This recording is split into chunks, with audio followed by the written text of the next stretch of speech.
क्या आपके मन में भी कभी यह सवाल उठता है कि आप अपने बैंक खाते में अधिकतम कितनी राशि जमा कर सकते हैं? और अगर तय राशि से ज्यादा पैसा आपके खाते में जमा होती है तो फिर आपके खाते का क्या होगा? और क्या फिर आपका अकाउंट बंद कर दिया जाएगा या फिर आगे क्या होगा? कभी आपने भी सोचा है?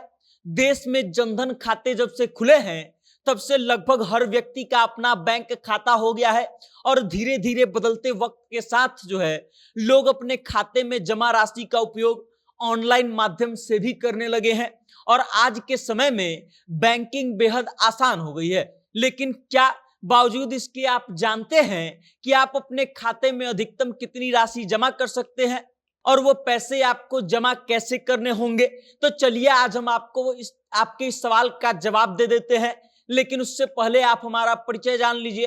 नमस्कार, मेरा नाम वेद प्रकाश है। आप जनता जंक्शन देखना शुरू कर चुके हैं और कैमरे के पीछे है विशाल। आज के समय में बैंक में सेविंग अकाउंट हर किसी के लिए जरूरी है। तमाम सरकारी योजनाओं का लाभ उठाने के लिए बैंक अकाउंट होना जरूरी है। वहीं इसके बिना डिजिटल ट्रांजैक्शन नहीं किया जा सकता है। भारत में बैंक अकाउंट खोलने पर कोई भी प्रतिबंध नहीं है। इसकी वजह से हर व्यक्ति के पास 2 या उससे ज्यादा बैंक अकाउंट होते हैं। बचत खाते में आपका पैसा जो है सुरक्षित भी रहता है और समय समय पर बैंक इस पर जमा राशि पर ब्याज भी देती है।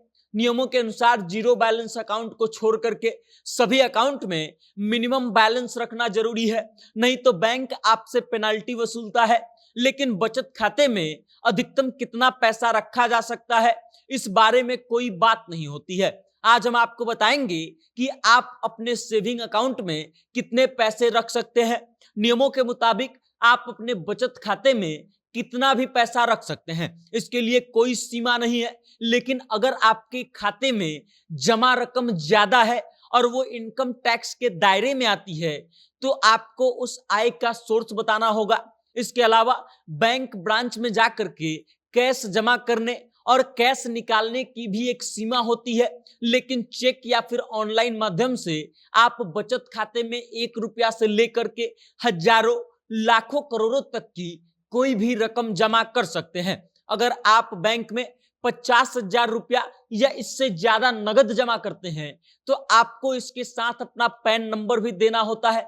आप एक दिन में 1 लाख रुपए तक नगद जमा कर सकते हैं।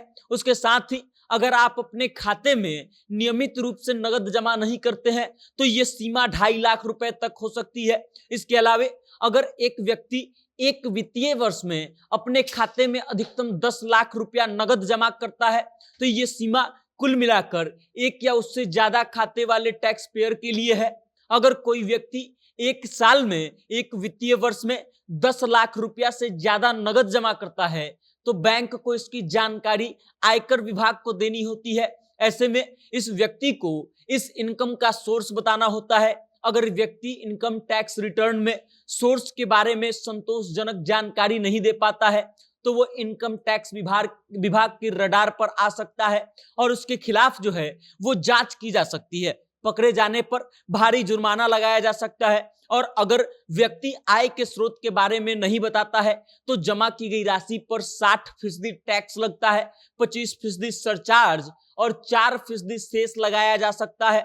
हालांकि इसका मतलब यह नहीं है कि आप 10 लाख रुपया से ज्यादा का कैश ट्रांजैक्शन नहीं कर सकते हैं। अगर आपके पास इस आय का सबूत है तो आप बेफिक्र होकर के कैश जमा कर सकते हैं। हालांकि फायदे के नजरिए से इतना पैसा अपने सेविंग अकाउंट में रखने से बेहतर है कि आप उस रकम को एफडी में बदल ले या फिर किसी दूसरी जगह पर निवेश कर दे जहां आपको बेहतर रिटर्न मिल सकता है। अब आपको ये जानकारी कैसी लगी और आप अपने खाते में 10 लाख से ज्यादा कैश ट्रांजैक्शन नहीं कर सकते हैं, इस बारे में सुनकर के आप क्या सोचते हैं? अपनी राय कमेंट करके हम तक भेजिएगा और देखते रहिएगा जनता जंक्शन। बहुत बहुत धन्यवाद।